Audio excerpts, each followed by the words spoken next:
Well, I mean, it could work, but it's forcing it to not allow anyone else to record. Oh. I can't record to my computer if I do. Okay, well, We do that apparently. I've started it again. Yeah. So, Okay. and Jim, just as another backup, if you can record to your computer. Yeah, I just hit the button, but it didn't seem like it's going. But I'll try it again because we were on the cloud record thing. Okay. It's still saying something about record on this computer, so I'll hit that one. Yeah. Yeah. Okay. Okay. Now I'm going to start my recording. Okay.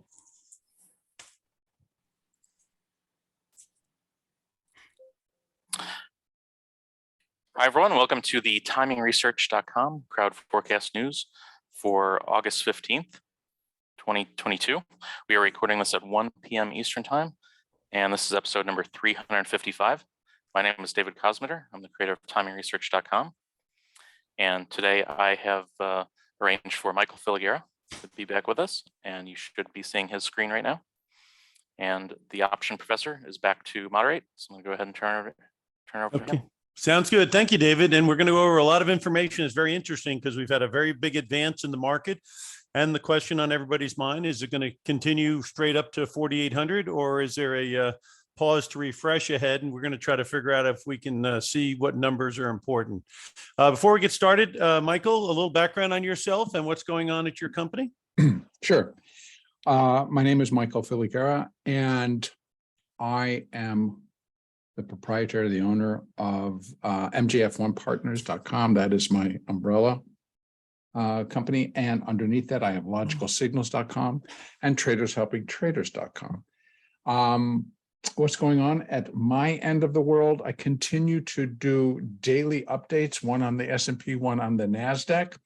And I post those to YouTube, and those will be under the Traders Helping Traders name.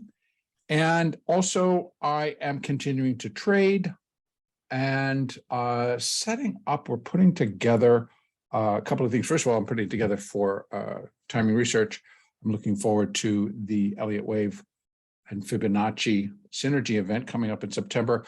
But also for September, I am, along with another friend, another trading friend, we're putting together a course for traders. And that hopefully will be also in September. And that'll include the Fibonacci and Elliott Wave information? And a whole lot more. We're going to be looking at the mental issues, the mindset issues, trading issues. We're kind of trying to make it an all-in-one type of a, and it's actually going to be a 2-month course. Sure. So, all right. Well, let's start out with the question of the day before further, and that is, on Mondays we say the market started at a certain point, and where do we think it might be by Friday? So today's starting point is 42. I think it was 42.65 or something like that. Yeah. So let's talk about 42.65 as a starting point. Are we going to be higher or lower? You got a 30-point head start if you want to say higher. What do you think?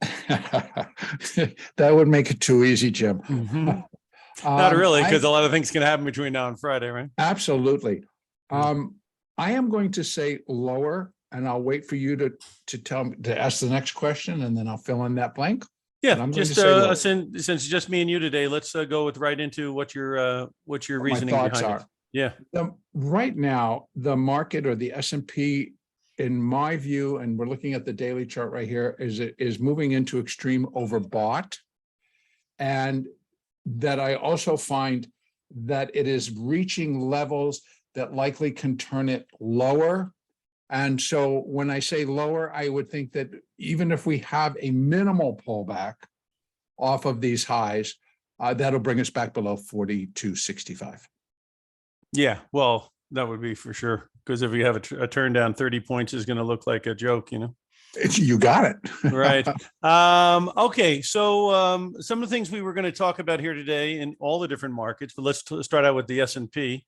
Mhm. I mean, the work that I'm doing, we had the third largest amount of short covering in the last 10 years happen recently. So Mhm. the shorts seem to be blown out. There's been a Mhm. total resetting of the sentiment indicators from extremely bearish to at least neutral. And so a lot of the things that the market had going for it, which was heavy shorts, nobody in, and very bad sentiment, those things have changed a little bit. And we're also going into, my measurement on the Fibonacci was, the highs around 4,800, the lows around Mhm. 3,600. So Mhm. 61.8% comes in around 4,350. The Yep. 200-day moving average is that level. Yep. And every time the VIX has been under 20 this year, the following month has seen a very big decline. So that's the evidence that there could be something happening. How are you counting it? Well, first of all, I really like all the things you just said. I think they make total sense. And so, yeah, let me see if I can add to that. And then when we combine all of the evidence that we're presenting, that we might come up with the same answer. On an Elliott basis, I continue to view that 4808 high in the S&P as the all-time high and as the completion point for up to a supercycle third wave. Now, that supercycle third wave has been in force since way before you and I were even put on the earth, Jim. And so I go, how we need to present this is that if indeed that did put in that high and that level of a high, then we're in a longer term corrective process. And so I got to then start moving myself down and realizing that in a correction, how under Elliott you count is A, B, C. So, and then so if it's going to happen within this larger supercycle degree level, then the same thing is going to happen in the cycle, in the primary, and in the intermediate degrees. So we have to start with the intermediate degrees because we go from the top down. So, but we're working a correction. So we go back from the bottom back up.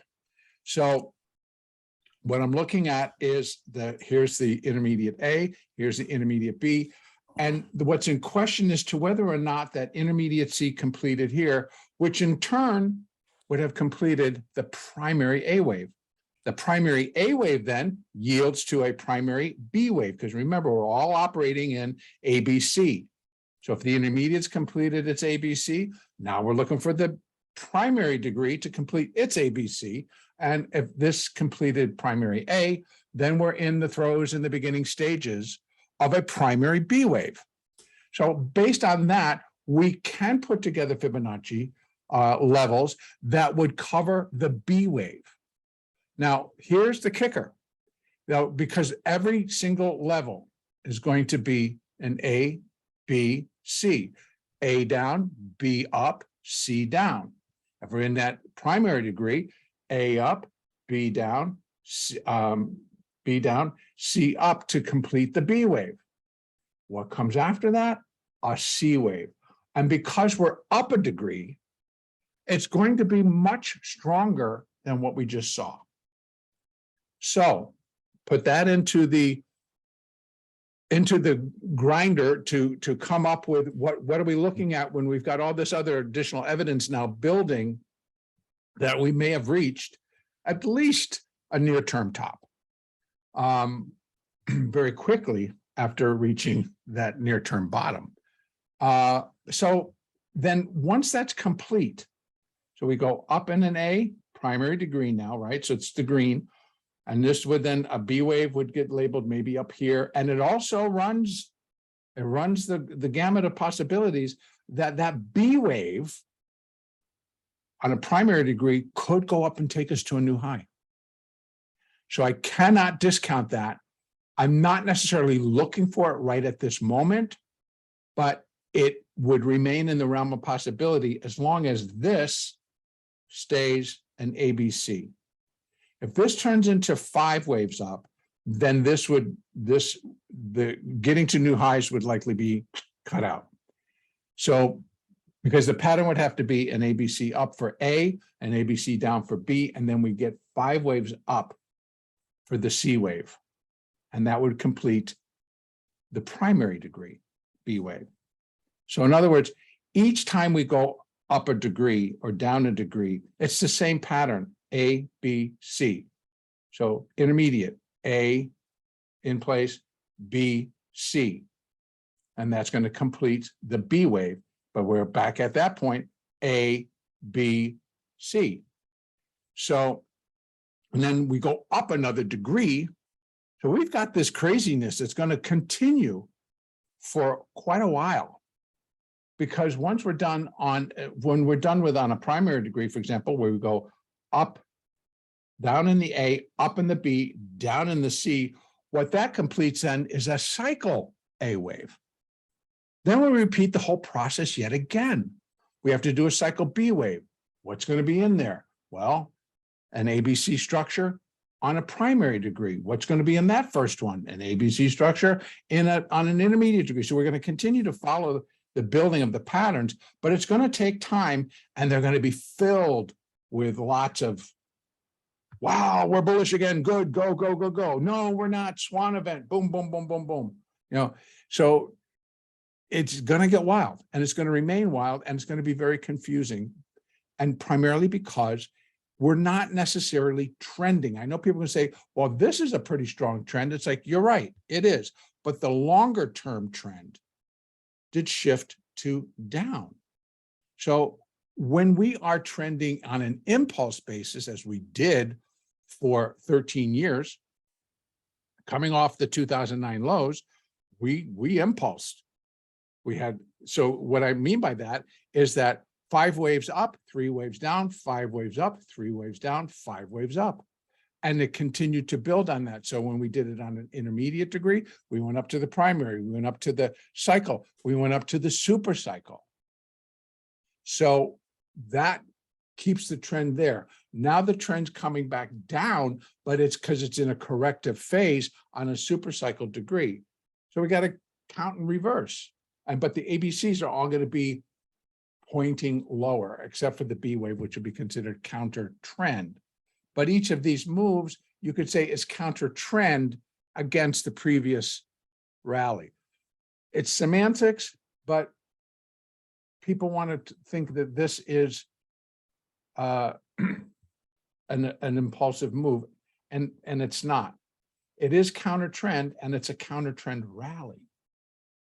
So there's a slight difference in there, and there's a slight difference in what expectations would be. All right, I got a question for you here. Yes, sir.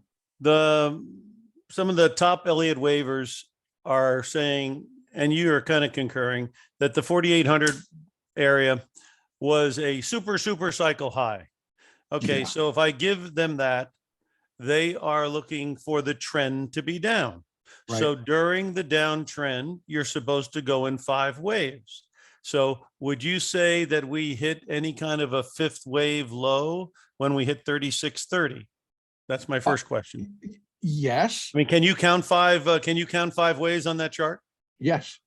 And let's see how you do from it. the How do high. you do that? No. Yeah, from the high. No. From within the C wave. Yes. All right. Okay. So I'm just looking at 5 waves down. How many waves were down when we got to the? Because it looks like you have a 5 at the bottom of 3630. Yes, but I would switch it around to make it a Roman numeral 5. But yes, there's 5 there, but that's only from here. That's from 4634, 4635, that high that we had in March. Because what I'm trying to say here is that if we hit the high at 4,800 and there's been a temporary low at 3,600, is that a 5 wave low? And then the one we're seeing right now, is this a 3 wave high yet? No. 3 wave high, possibly. 5 wave down previous. No. Again, what we're going to interject in an impulse. So when the market, and yes, the market can impulse to the downside, but when we're thinking about impulse and a bull market, that is where that we're going to see 5 waves up, 3 waves down, 5 waves up until we complete 5, right? So again, the building block theory. So let me just go out again. Let me just. Yeah, because this is what's confusing to me, and this is I where understand. I leave the So I Elliott. wanna take it from I leave here. the Elliott party sometimes when you try to make, shall we say, a more definitive form out Well- of this kind of analysis. Because if we're going to go up and make brand new highs, then all of this chatter about super cycle high at 4,800, it's just false. It's just wrong. Well, Because actually, you're not supposed to hit a 4,800 super cycle once in a lifetime high and unwind it, and then within 6 months go up and take it out again. Well, let me, yep, I hear your question and I hear what's behind it, Yeah, and fair because question. I'm not a professional Elliott waver, but I do understand that, but I allow understand me- what 5 waves up and 3 allow me to waves. try to, let me, Yeah, allow me please to try to just fill in some information that Yeah. maybe will help the understanding. Yeah. Here's what I'm referring to in the impulse. So that's what an impulse is going to look like. 1, 2, 3, 4, 5. And what it came off of, I can go out one more. I'm going to go to the maximum. You can see 1, 2, 3, 4, 5 on an intermediate. I got to go back even more to my max, which I can't get right here. But we had 1, 2, and the 1 and the 2 came back in the 30s, right? 1 on a cycle degree. So all degrees operate in this in the same frame. So it was, if we're counting a super cycle wave 3, then all the subsequent waves underneath it, the cycle degree, the primary degree, the intermediate degree, will also operate in 5 waves. So those would be the impulse. Now, if we're considering this high at 4,808 right. as the all-time high right now and the completion point for a super cycle, I know some people are calling them grand super cycle. That's higher than I go. But a super cycle degree, 3rd wave. Now, what would come next is a super cycle 4th wave. What's going to be inside that 4th wave? 3 waves, an ABC. That's the overall structure that we will see. But so as you move down in degrees, all degrees underneath that super cycle wave 4, all degrees operate in the same form, the same structure. And that structure is 3 waves, ABC. So we're going to have series after series after series of ABC while this correction unfolds. Now, within that ABC, both waves A and C, wave A can form 5 or 3 on its own, but wave C will always be 5. These are the observation and the rules that were written by Elliott. And so that helps to keep it clean. It helps to keep us in line with, oh, well, when is this ABC over? So if we were to start with a higher degree, 5 waves down, then it's not correct. It would definitively say we're in a massive decline. And I don't see that. I don't think we are. Obviously, neither does the market. So, Well, right now it doesn't. Yeah. right. So right now, at best, what I could say, Jim, and it doesn't fit the rules, which is why all subsequent degrees will operate in the same, will produce the same structures. ABC, primary ABC, cycle ABC. And that then forms the super cycle. So this is, because like I say, I outside looking in, when I hear this grand super cycle top at 4,800 and it goes down like it has to a low of 3630, Yeah. you know, I would imagine that somebody could count a 5 wave down to that level. And what we're looking at now, if there's any credence to this super cycle high, then there should be a 3 wave up, because it is supposed to be only 3 against the major trend, correct? Correct. So Correct. that's why it's very confusing right now, because either A, and to be honest with you, the stage is set for it to fail at the 4350 level because of Understood. the 200-day average, the Fibonacci number, So the we- VIX so I'll tell you, turning. here's what- So I mean, it's got, here's but what so we if got- it doesn't do that, though, if it doesn't do that, then we're just, it seems, I'm just talking outside. Okay. So it seems to me that the cycles are not that helpful. Understood. And again, that's a fair emotion and it's a fair thought. It Yeah. truly is. But what I attempt to do when I'm trying to explain, and again, I'm just going to reference, I went through a whole, I did a podcast last night, my own podcast, but it ended up being an hour and 15 minutes because I spent a great deal of time explaining how these all unfold Right. and what we see and how things are happening right now. And first of all, there's some important facts that understanding that all of the degrees operate in the same, all degrees operate in the same form. So ABC, we're in correction, it's going to be ABCs across the board. But remember, as we get complete and we go up a degree, bigger the move. Now, part of understanding Elliott and in corrections, I'm not saying that's what's going to happen, but I would be remiss if I did not include the possibility or the potential. Yeah. And one of the things that Elliott notices, like often long-term highs or lows often get corrected twice. Here's one. If this actually goes up and produces what is known as an irregular B wave and then turns and crashes, that's two. Now, people are going to go like, well, that doesn't make sense. Why does it make a high like that? Let me just bear with me and let's make a reference point. Well, I would want to reference one thing right now, and something that has to be very clear with Elliott. A lot of the people who I read with Elliott says price and time are not relevant to Elliott. Formation is the key. Correct. And if that's the truth, then obviously it is a very difficult one to use for, entry and exit sometimes. Because again, this thing it could go up and this thing could go up and make new highs. And then, to tell you the truth, that's a good statement, because if you're trying to position yourself for a 10-year correction, right, that's really hard. Exactly. In other words, it's the wave structure, and the wave structure could be 1 year or it could be 25 years. Right. I want to call to your attention what the Dow did all by itself in 2008. This, see, super cycle wave 3 completed in 2000. Okay. We went up and made a new all-time high. The Dow did all by itself. That's an irregular B wave. And then what happened after it? We were all there. We were all trading it.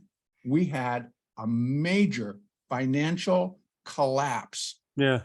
So it could be a situation, looking at the macro picture, that they could bring it up to a new high before the end of the year, and then we do this, and then in 23, the hikes that the Fed have been doing have more of a effect because there's a lag, and then once that has an effect, things slow down. The thing's extremely extended again, and then the next thing you know, we do have a more significant drop at that point. Right. Now, the other thing to understand about Elliott. So you have to protect yourself against those. True. Elliott does not suggest that it understands or knows why something's going to happen. Now, there are also characteristics / personalities of each of these different waves, both in the impulse and in the corrective. And one of the things about a B wave, no matter, I don't care what degree you're counting, they all come in with the same. Look, remember this one, Jim? I think we actually did a show right as it was occurring, where this is back in March of this year. What happened? We raced. Why? Because right at that level, on March the 15th, someone came out and said, the market is extremely, extremely oversold. Boom. We And raced economic numbers were good in the month of March, and they were followed you by bad, go. bad numbers in the month of April, and there you go. Right, exactly. So Yeah. all that Elliot can do, I could do is tell you, it's like, well, it's a B wave. Yeah. And B waves are notorious, deceptive, out of control, crazy moves. All right, I got a question all for you over here. I the got a place. question here so I can get a little bit more, because the average Joe might be asking the same thing. Okay. Where the number 5 is, that is possible from down there to A. That's called a 1 move, possibly. Yes, And then the possibly, B could be a 2, possibly. possibly. And a 3 could be A 3, where the 3 is. a No, wave excuse me, a 3. 3 could be, the 3 actually could be a, The way I, where the 5 is there. That well, could be a 3. let me explain this one, please. And could this be a 4? And then the 5 is going to be coming after this rally is done. No, because I need to explain. I Okay. have two counts that I am running parallel to each other. One is this as labeled, and that's the one I just discussed. This other one is suggesting that this intermediate wave C is still in progress. So I'm going to tell you what this particular count suggests, if it's true. Mhm. We're going to get that black swan event this week. That's what it suggests. It suggests this account suggests that we will not go down and break below 36.30 right now. We will eventually, but not right now. Mhm. This count, a minor wave 2, suggests we will. In fact, it would be required if this is what's in force and unfolding. Right now, it's leaning heavier to this one, but this does not get disqualified unless the market breaks above 46.32. Yeah. So this is the whole thing about these formations and these typical waves. I mean, a wave 2. I highly recommend that folks go and you can pull it up on YouTube. You can pull it up on Google it. Elliott wave, second waves, characteristics of waves, and read up on what really these waves present to us that are not necessarily correct in terms of what might be coming. And again, remember, Elliott does not suggest that, oh yeah, well, this number is going to come out and that number is going to come out and this is going to happen, interest is going to do that. It has no idea. Mhm. It's usually after the fact, it's like, oh, okay, Yeah, it is a bit of a retroactive analysis, isn't it? in a way, but it kind of gives us a hint Mhm. at what possibly is coming around the corner. Mhm. And I would say something where your bottom chart, stochastic and momentum, is now trading, yeah, is in a neighborhood where a high point would not be unusual. absolutely correct. I agree. Yeah. Now, this is a stochastic momentum. Yeah. So the reason why it's still pointing straight up is because momentum is straight up. Yeah. They're pushing and they're pushing and they're pushing. But I think you made such a valid statement that people need to wrap themselves around. The short covering. And I'll tell you, I saw a massive short covering on Friday. Mhm. Low volume, expiration, no choice. They Mhm. pushed these stocks above those strike prices. You had no choice because there wasn't a chance to get options back. You had to turn to the stock. Mhm. You had to turn to the underlying, and that's what we saw in mass. So I highly recommend in this new time frame that we're in, where I believe that the status quo is being crushed and that we don't know what the new normal is. We keep thinking we're back to normal, and then something else comes up. We don't know. Mhm. So why we're in here trying to figure it out, but we still have to live and we still have to trade, that we turn to more or less trading the price action, trading outside of taking a bullish or a bearish stance, and don't take a posture, that type of a posture, and just trade. Mhm. Now, whether you're positioning or whether you're not, if you're going to position using options, well, you want to put on your selling premium Mhm. and you're hedging it. And then that's a lock. You got it all set up. Yeah. So No, again, this is the neighborhood, yeah, where you price out hedging. Yeah. Yeah. But Right. it's very interesting to me because, you try to get something concrete to run with. But, and I really, from what I read from some of the, well informed Elliott waivers, was that this 4,800 was really supposed to be, a kind of number that's not going to be taken out. And then, and you you know know. what, at first glance, and what I talk about even again yesterday when I made a much longer update, Yeah. I said there's that possibility. I am not looking for it right now, Mhm. but it's out there. And I But think the one thing I was thinking, could, one thing I thought we would see today that you're saying we're not seeing is 5 waves down to 36.30 and then 3 waves up towards 43.50 and then Right. possibly another 5 waves down. You're not seeing that as a formation at all? No way. 5 waves down, followed by 3 waves up, followed by 5 waves down.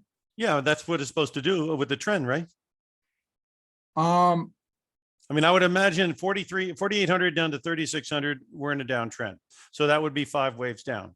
And then this is a but snapback rally. it's not possible to count the 5 waves down without breaking rules. Okay. So, and because it's a correction, you're not wrong in the 5 waves down. We got it twice. We got it here in the A wave and we got it in the C wave. If this is right, I probably should, let me do this. I'm going to take these off. Because I'm confused, we're confusing each other here. And I got to go with what I think is very possibly actually what is going on. But the Elliott wave is interpretive, huh? It is interpretive, but it's like so much of our analysis across the board by many people, it's interpretive. Right. And which is again why I say, if you can approach the market and you want to do analysis, I can build you a bullish case. I can build you an extremely bearish case if I start pulling in all these other facts. Right. But if I want to take an absolute non-biased look, then I'm going to give you an Elliott wave count. I tend to use 2 because one's the preferred, one's an alternate, or I just use both as alternates. Because only thing I can do to produce any work is to follow what the market is doing. The market's going to tell me, not me tell the market. I'm certainly not big enough. But so the market tells us. So all I'm interpreting, and again, Elliott wave measures human emotional reactions, responses. And what have we seen? You see the short covering? Is that an emotional response or, or what? Mm-hmm. What did we see? Look at all these. What do we see here? What do we see here? We see that the narrative that was being spun is that 36.39 was the low. We're off to the races. The Fed's going to hold off. The Fed's not going to raise anymore. Inflation's now under control. Look at crude oil, blah, blah, blah. They spin this narrative, and what does the world do? Gobble, gobble, gobble. Eat it up and come in and do the thing. So essentially, how we respond emotionally to all of this is what produces the waves. So that's why I always say, go back and look at what the characteristics of these particular moves are, right? If we're racing higher in an impulse wave like we've seen in the past, you and I have had this discussion post-COVID, right? That when we dropped in February of 2020, what launched the market to move and to just go? We had a government that had to start bailing us out. Right. What happened at the end of the economic collapse that we saw in 2009? We had a government that had to start bailing out corporations. Right. Cheap money. Yeah, no, and they're not doing it now. So that's not a question. How about if we switch? How but about we if we have to? You have to include that now. They're not. And that, Jim. Well, I can believe me. I'm a believer that this 43.50 neighborhood should be very difficult. But if it's not, then basically you're looking at a situation where maybe the Fed is not going to do much. Those commodities are going to start flying again. That's just theory. Yeah. Are we doing that because that's what people hope and believe?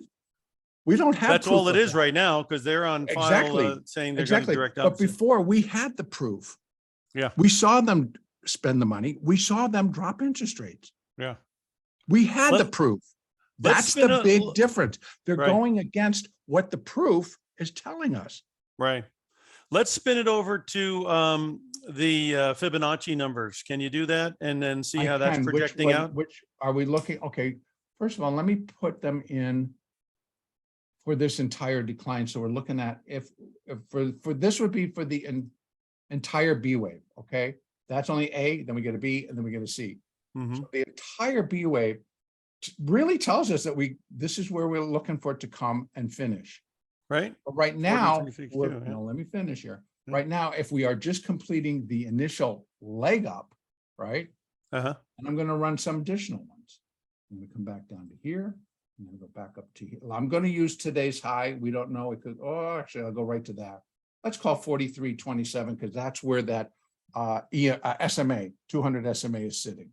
Uh-huh. So if that's the case, we're hitting that top, just like you and I both kind of agree. The term, we don't know. Could be a week, could be 2 weeks, could be a month. I don't know. But we're looking for it to come back. And if it's going to drop down, it has potential to come all the way back down to 38.41 or 38.40. And then turn and rally again. Yeah. And then back up towards 43.62 to 44.63. And then ba-boom. Yeah.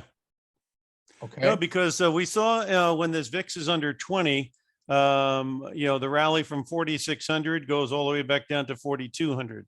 When it was under 20 again, it rallied from 3,800 to 4,200 and then back down to 3,600. And now we're up here at 4,300 and the VIX is under 20. So, 400 points off of where we go here now would take us down to 3,900. Yeah. And thank you, by the way, because you follow that VIX much closer than I do.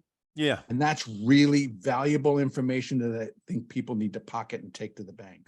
Yeah. The really think that that's 3950 is also a high point from the month of June.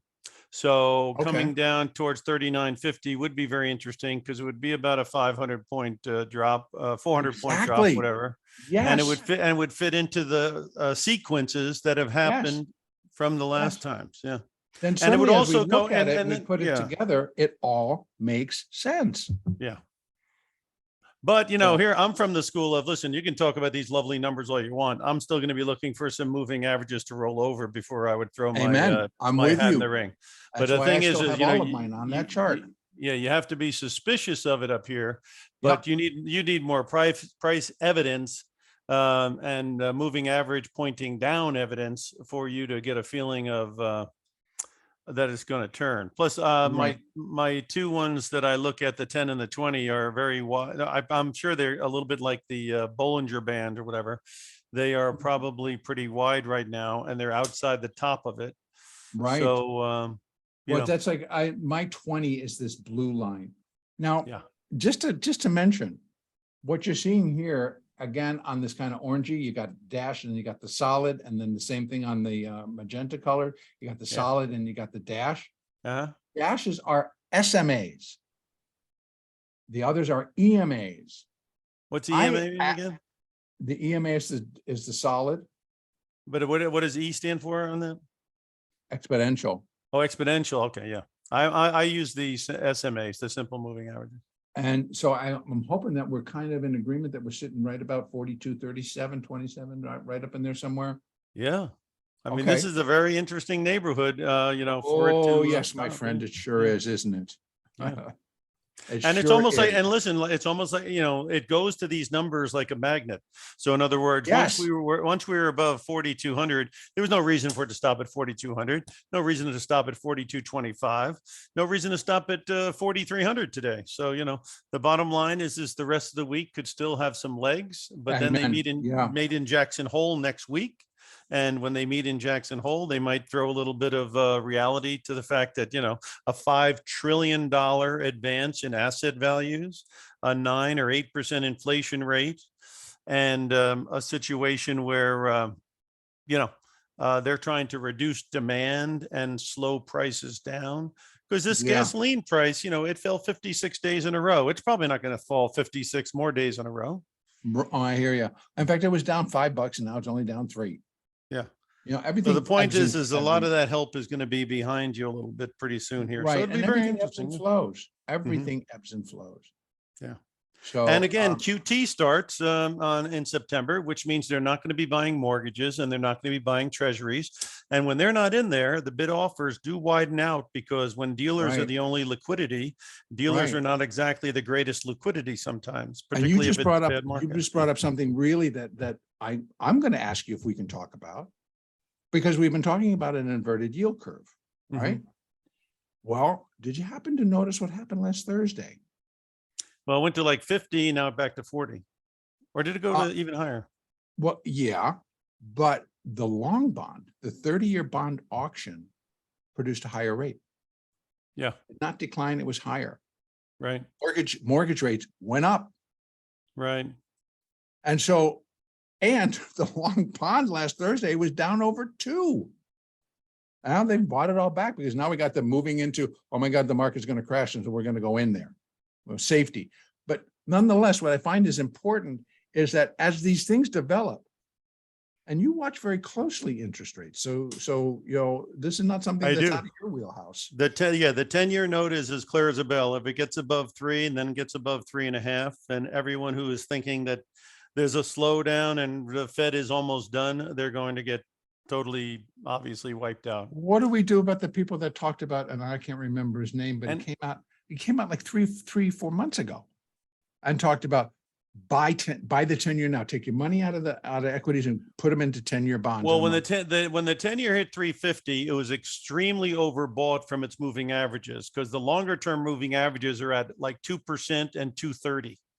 And so when we were up at 350, you are way above in yield where the longer term averages are. So this thing coming back towards the averages is just a reversion deal. But after reversion something to the mean. Right. But after Yeah. it reverts to the mean, and it went down to 250. So that was a pretty good, from 350 to 250 is a pretty good reversion to the mean.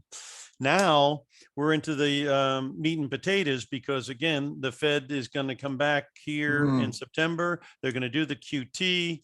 They're going to be talking about maybe 3.5 to 4% on the terminal rate. The terminal rate right now is at the Fed funds right now is in the 2.25, 2.5. That's a pretty big jump up to 3.5 or 4.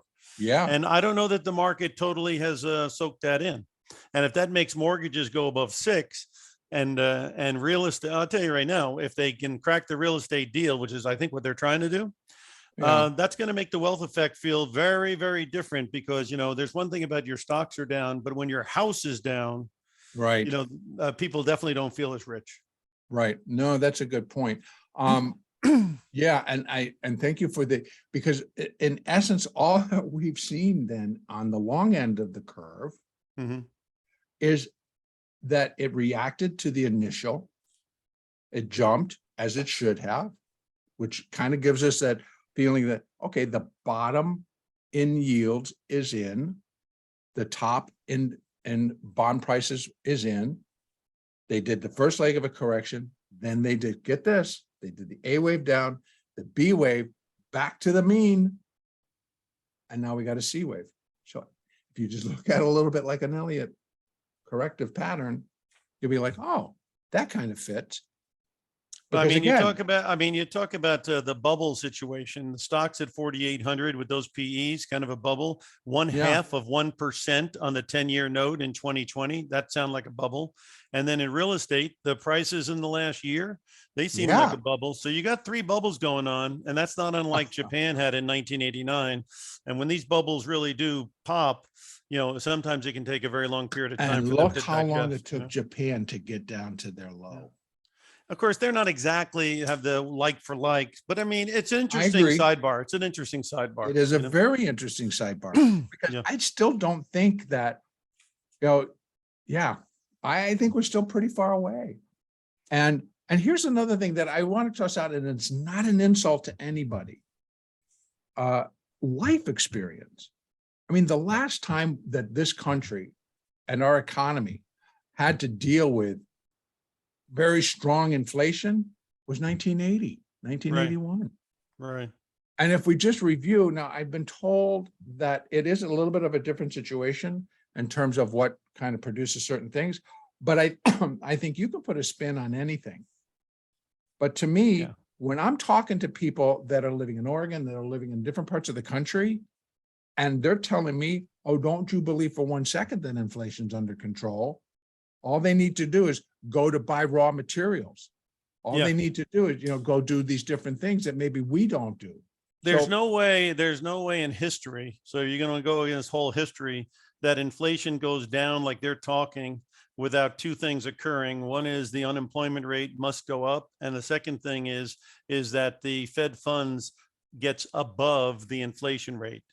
And as long as that Yes. doesn't happen, we've got negative Yes. real interest rates, and negative real interest rates is not going to kill inflation. No, you're right. So that, I- that's why we don't know. A lot of people are saying this 3.5% on the 10 years, the high for the year. It's probably the high for the cycle. I mean, that may be. But the point being is that if they are planning on really getting inflation down to 2%, and that's a big if, they could just be talking. But if they're Right. not talking, and they don't seem to be talking, like when they wanted the unemployment to go from 10 down to 3, they did it. When they wanted to make sure the great financial crisis was done, it was over. When they Right. wanted to make sure COVID did not kill the economy, it wasn't killed. So whatever And they how did actually they do say it? they're going to do, they do. And so fighting the Fed on the way up made no sense. And right now, it Right. looks like everyone is fighting the Fed on the way down. And that may also, Right. in hindsight, make no sense. Right. That's an excellent point. I But think you right should now, put- like I say, I think it's a reversion to the mean, and people are being seduced into thinking that, the interest rates aren't going to go up very much. But in reality is they have to get above the inflation rate. Now, if inflation comes down to 5%, then the Fed funds would only have to go a little bit above 5%, maybe. I got to you know- tell you, Jim, it took us a long time, but I Yeah. am in 100% agreement with everything you were saying. Yeah. Well, we'll have to see how it plays out, because there's Yeah, the I Tom agree. Lees of the world who are saying, 5,200. And, like I say, I don't fight the tape. The tape is still pointing up. So there's no Right. doubt about that. Right, right. But what you have to also be concerned is when the tape is way away from their moving averages, and Right. when the optimism has replaced pessimism and the short covering has been done, you're setting the stage, and you're at 61.8% retracement. You're setting the stage where you better keep an eye out for the warning flags. Right. you I know? think it's so very, very well stated. Let's go over a couple- I really let's- agree. Yeah, let's go over those metals, because gold tried to get above 1825 I know. and has failed. So let's see. Yeah, I mean, to be honest, the last time they hiked rates in 2018, gold was at $1,400. So, I don't know what's going to happen here, but I do know if it can't get above 1825 and 1875, it can't go to 2000, right? Well, if I had to fill in my count, I'm going to put a C down here, which Yeah. finishes this move. I just need to go up to one more. Let me go to the weekly, which I It got. looks a little ominous on that stochastic stuff. It is. That last one you had for sure. Which is going to be the same. The weekly is also showing us pushing into overbought Yeah. as well. But don't forget ebb and flow, right? Yeah. So if I'm saying that this is an ABC, I'm going to put an intermediate wave 4 under here, and we're starting in an intermediate fifth wave. It's going to take a little while to get itself going. Yeah. This is only the very first wave. And we No, there is came up- potential. There's no doubt there's potential. The question is you don't want to be the first guy at the party. Well, I may not be the first, but I'm kind of up there because I've been sitting in gold for so long. Yeah. But for different reasons. So I totally get what you're saying.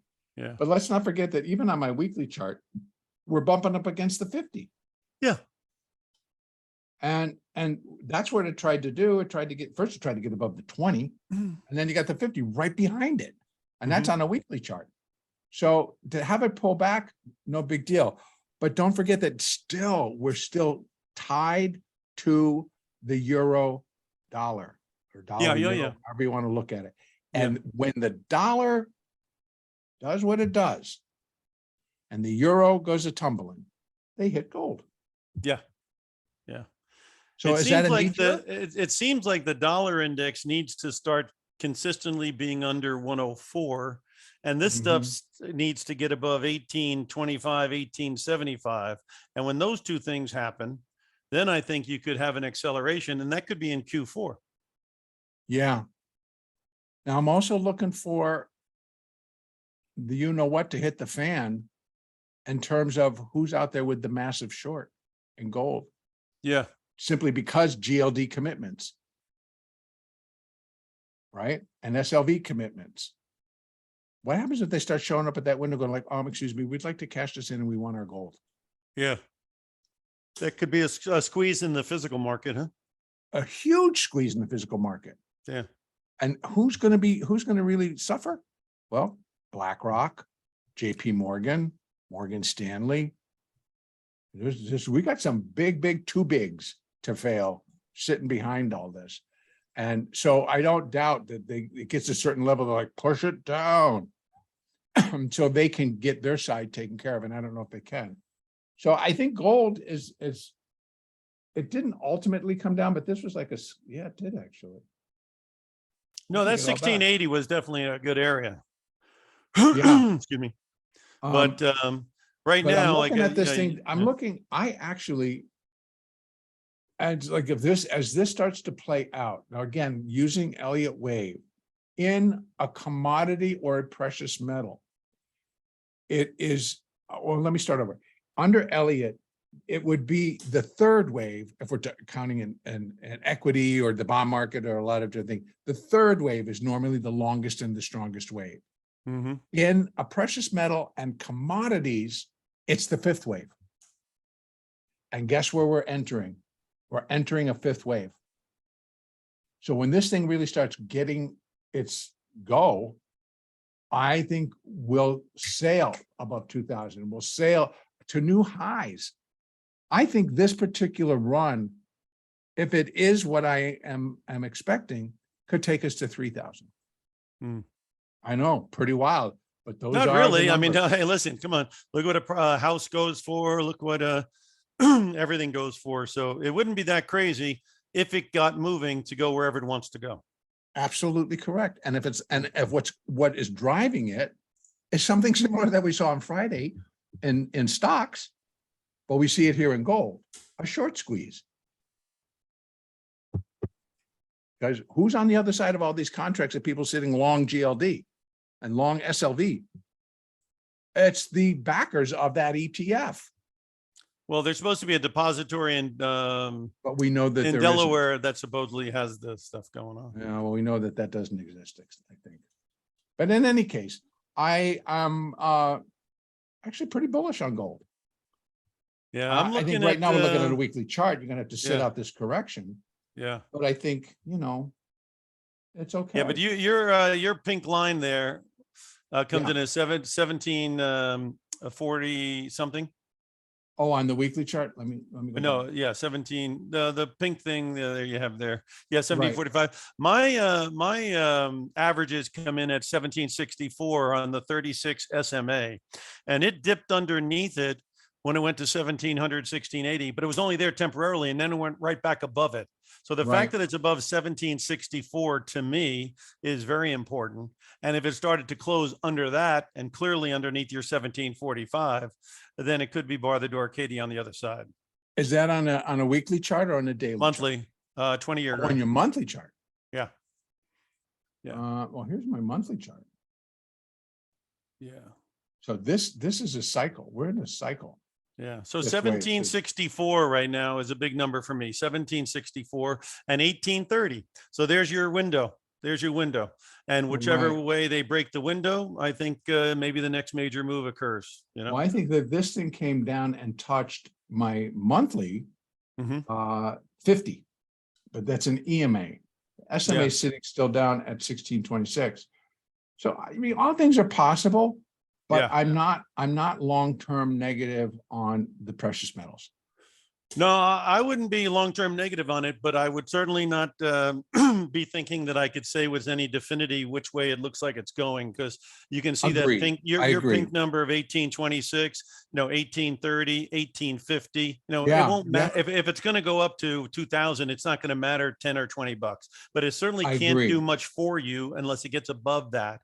And then on the Right. downside, if we do take out 1764 and then the Yeah. blue line 1783, Yeah. you don't know exactly where it's going, because like I say, the last time they did QE in 2019, we were down in the 1400 area.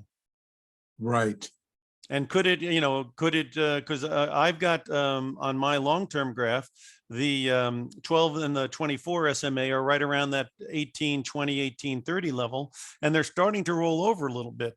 So if in 2 months or 3 months or something, this thing was trading under 1700, these moving averages would start pointing down, and Yes, they would. pointing down is not good. So I think it's a very exciting time to be keeping an eye on gold and not forget about it. Yes. Because I do agree. And I think that, yeah, I agree with what you are saying in gold wholeheartedly. Yeah. It depends on your investment strategy. It depends on what you're using the gold for. Yeah. As to whether you I'm get talking from the school of, if you want to have the asset appreciating, it's going to have to hit these numbers. I agree. I think if that's you want to very wise. short it, it has to be under these numbers. Yeah, and Right. of course, the other school is it's an asset, and just like my home or my whatever, I'm not going to be selling it. It's a permanent asset. Right. I agree with that. I do agree with what you're saying. SLV, same story. Let's do one quick thing. We got 1 minute before we got to probably let's go to the US dollar, the Dixie, dollar index, and see. I'm seeing 104 is my magic number. You start trading under there and staying under there, my averages are going to roll over, and I think you'd have something going on. Well, as soon as I can get it up here.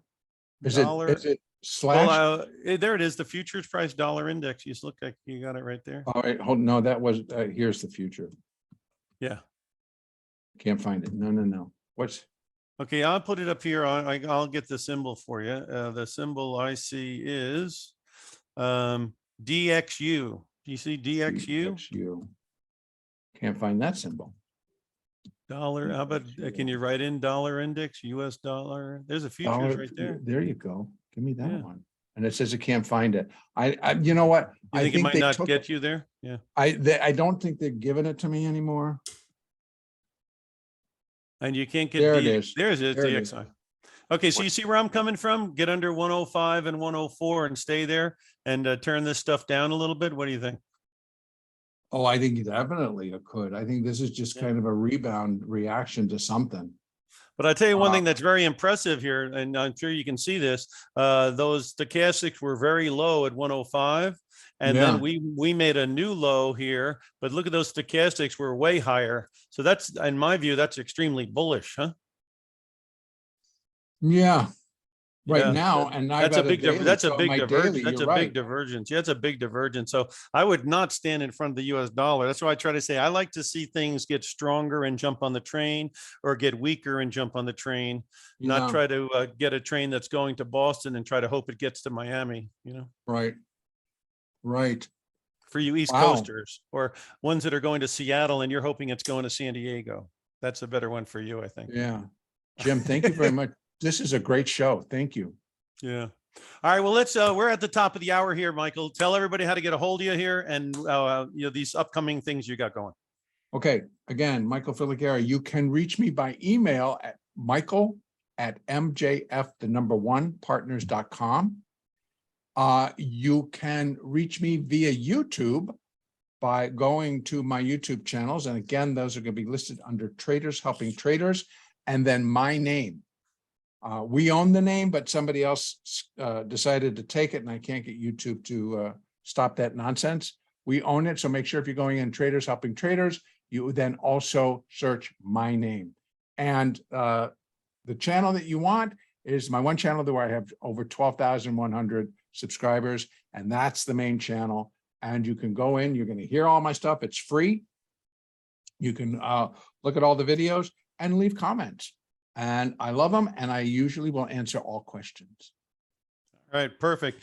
As far as Option Professor is concerned, you go to our website, option, OPTION, singular, professor.com, and you can get the PDF report. I'll explain how you can get it on how to hedge or protect yourself against market declines, but also protect yourself against market advances. And this PDF report we've been handing out for over 2 years, and it's been very, very helpful to people. We think it'd be very helpful to you. So just go there, optionprofessor.com, put in your email and phone, and we'll make sure we get you the details on that.